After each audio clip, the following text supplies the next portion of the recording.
বাংলাদেশের ফুটবলে যেন নতুন প্রাণ সঞ্চালন করেছে হামজা চৌধুরী। ইংল্যান্ডে জন্ম নেওয়া এই বাংলাদেশি বংশোদ্ভূত ফুটবলারের জাতীয় দলে যোগদানের পর গোটা দেশ যেন ফুটবল নিয়ে এক নতুন উন্মাদনায় জন্ম হয়েছে। এর সঙ্গে বাংলাদেশ ফুটবল প্রেমীদের মধ্যে হামজার বেতন, ভবিষ্যৎ ক্লাব সহ নানা প্রশ্ন বেঁধেছে বাসা।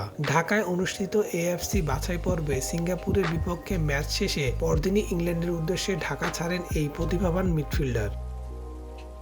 তবে এবার ইংল্যান্ডে তার গন্তব্য বদলে যাচ্ছে। শেফিল্ড ইউনাইটেডের ধারে খেলার মেয়াদ শেষ হওয়ায় ২৭ বছর বয়সী হামজাকে ফিরতে হচ্ছে তার মূল ক্লাব লেস্টার সিটিতে, যেখানে তার সঙ্গে এখনও ২ বছরের চুক্তি বাকি রয়েছে। এদিকে ক্লাব ফুটবলে হামজার বেতন অঙ্ক নিয়ে বাংলাদেশ ফুটবল প্রেমীদের মধ্যে আগ্রহ রয়েছে। ক্লাবগুলো সাধারণত এ তথ্য গোপন রাখলেও বিভিন্ন সংস্থা সেই তথ্য বের করে আনে।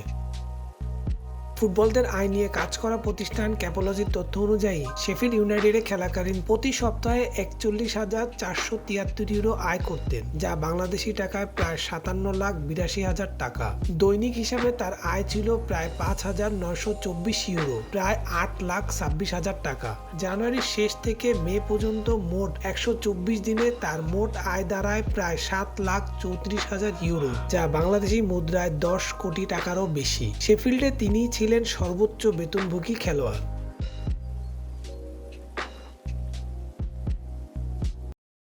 Please subscribe our channel to get more information about Cricket World.